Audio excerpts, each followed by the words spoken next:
નમસ્કાર મિત્રો, આજે ફરી પાછા આપણે ધોરણ 11 ગુજરાતીની અંદર મળીએ ત્યારે વ્યાકરણનો બીજો ટોપિક એટલે નીચેના વાક્યમાં રેખાંકિત શબ્દોના સ્થાને તેનો વિરોધી શબ્દ મૂકી વાક્યનો અર્થ ન બદલાય એ રીતે ફરીથી લખો.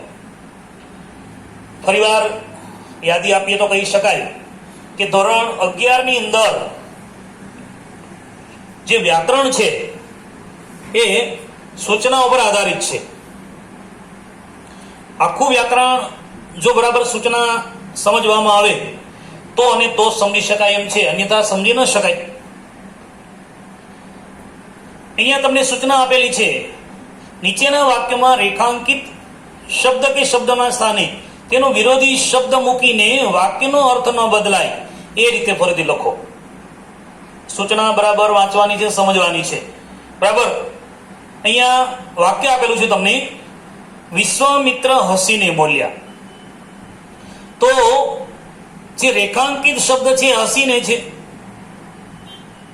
હવે હસીને હોય તો એનું વિરુદ્ધાર્થ આપણે ખબર પડે કે રડીને. સમજીએ. બરાબર. હવે અહીંયા બોલ્યા છે તો એનું નકારાત્મક વાક્ય કરવાનું છે. તો બોલ્યા છે તો આપણે કે ન બોલ્યા. બરાબર. કોણ? તો કે વિશ્વામિત્ર. વિશ્વામિત્ર રડીને ન બોલ્યા. બરાબર. તો અહીંયા આ પ્રકારે જ્યારે વાક્ય લખવામાં આવે તો વાક્યનો અર્થ બદલાતો નથી. બરાબર. વિરોધી શબ્દ પણ મુકાઈ જાય છે અને વાક્યનો અર્થ પણ બદલાતો નથી. તો વિશ્વામિત્ર રડીને ન બોલ્યા. બરાબર. આખું વાક્ય ફરીથી લખીએ તો લખી શકાય આપણે. બરાબર. સમજવા માટે છે.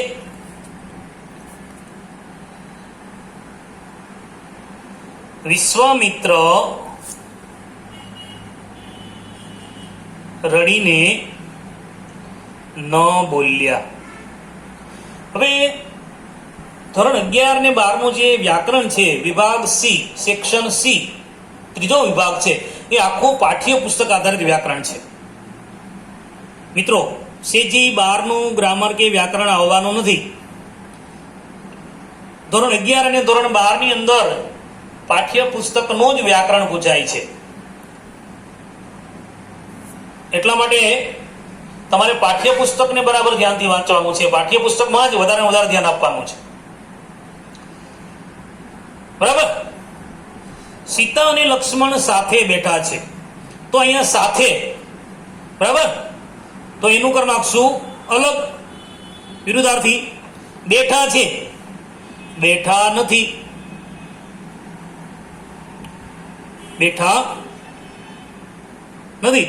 તો અહીંયા સીતા અને લક્ષ્મણ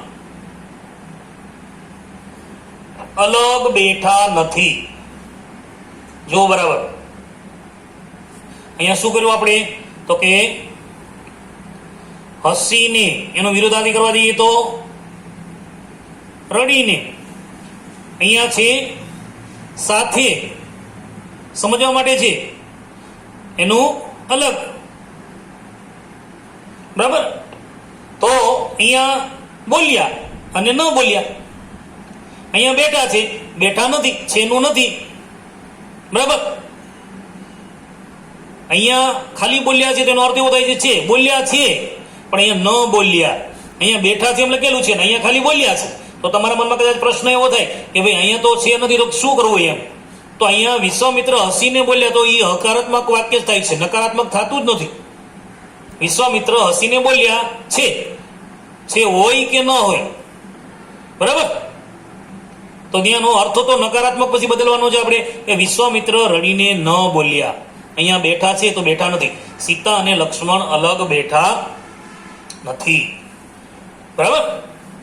ત્યારબાદ અહલ્યા સ્ત્રી થઈ છે, એ સાચું છે. તો અહીંયા સાચું. વિરોધાર્થી શું થશે? ખોટું. બરાબર ને? અહીંયા છે નું નથી. બરાબર. ખોટું નથી. બરાબર. અહલ્યા સ્ત્રી થઈ છે એ ખોટું નથી. આવી રીતે તમારે લખતું જવાનું છે વ્યાકરણ. બરાબર. એક વસ્તુ વિવેકથી જુઓ. અહીંયા વિવેક નું વિરોધી અવિવેક.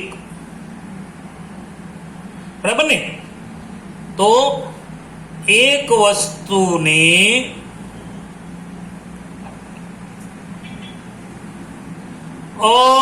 અવિવેકથી અહીંયા જુઓ તો શું આવશે? ન જુઓ. બરાબર. ત્યારબાદ નીચે શું આવશે? ઉપર બેઠા ન બેઠા. તો રામ હસીને ઉપર ન બેઠા. બરાબર. નીચે વિરુદ્ધાર્થી શું આવશે? ઉપર. રસ્વ આવશે દીર્ઘનીય. બરાબર છે. ત્યારબાદ મધુરનું શું આવશે? કડવો. કડવું. ઘંટીનો અવાજ અહીંયા લાગતો હતો છે તો અહીંયા લાગતો ન હતો કરવાનો છે. લાગતો ન હતો. હવે ન લાગતો ન હતો તો કડવું લાગતો નતો નહીં થાય, પણ શું થશે? કડવું, કડવો, કડવા. બરાબર. કડવો બધુંનું શું થશે? કડવો. લાગતો ન હતો. અહીંયા છે એ પ્રકારે ઘંટીનો અવાજ કડવો લાગતો ન હતો.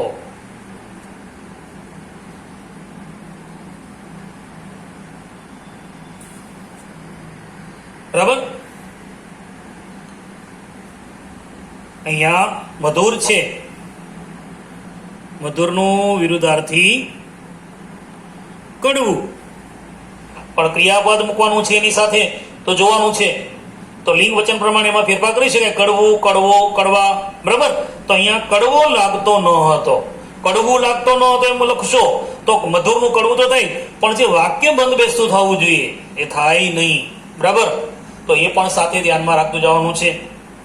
ત્યારબાદ અહીં ઠંડી વધારે હતી. તો વધારે છે. અહીંયા હવે જે વાક્ય આવે છે તમારા બીજા પાઠમાં આવે છે. તો વધારાને શું કરી નાખવાનું? વિરુદ્ધાર્થી કરવાનું. વધારેનું. વધારેનો વિરુદ્ધાર્થી ઓછી. બરાબર. તો અહીં ઠંડી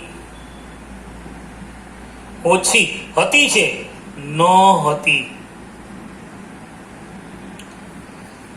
એ ઘણી વાર વિદ્યાર્થી મિત્રો અહીંયા માનો કે નો હતી, ઘંટીનો અવાજ મધુર લાગતો નહોતો, ન હતી એવું બોલે છે. તો બોલી શકાય ખરું, પણ લખવામાં જ્યારે આવે ત્યારે ન હતી જ લખવાનું હોય છે. બરાબર. અન્યથા પ્રાદેશિકતાના કારણે થોડીક ગેરસમજ થાય. બરાબર. એવું લાગી શકે. ખોટું તો નથી, સાચું જ છે. બરાબર. પણ જો બંધ બેસતું લખવું હોય તો એ પ્રમાણે આપણે લખી શકીએ છીએ. ત્યારબાદ પછીનું વાક્ય આવે છે અલી દરવાજા. બરાબર. અહીંયા બહાર છે તો બહારનો વિરુદ્ધાર્થી શું થશે? તો કે અંદર. અહીંયા આવ્યો છે તો ન આવ્યો. આ ખાસ જોવાનું છે. આવ્યો હોય તો ન આવ્યો, હતી તો ન હતી, લાગતો હતો તો ન હતો, હતો તો ન હતો, બેઠા તો ન બેઠા. બરાબર. જુઓ તો ન જુઓ, સાચું છે તો ખોટું નથી, એ પ્રકારે. બરાબર. અલી દરવાજા અંદર ન આવ્યો. બરાબર. ત્યાર પછી અહીંયા જોઈએ તો આનંદ. આનંદનો વિરુદ્ધાર્થી શું થશે? દુઃખ. બરાબર. અહીંયા દુઃખ લખી નાખીએ. અહીંયા પામ્યો તો ન પામ્યો. બાકીનું વાક્ય જે છે, લાકડાની કમાન જોઈ દુઃખ ન પામ્યો. બરાબર. ત્યારબાદ પછીનું વાક્ય જોઈએ.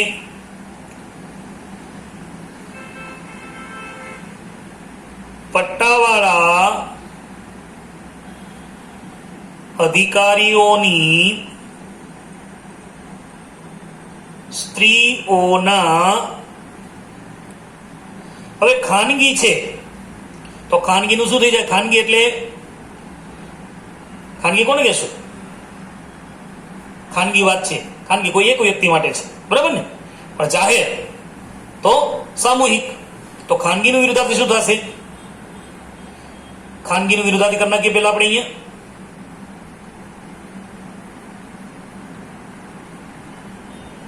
જાહેર. પટ્ટાવાળા અધિકારીઓની સ્ત્રીઓના, પટ્ટાવાળા અધિકારીઓની સ્ત્રીઓના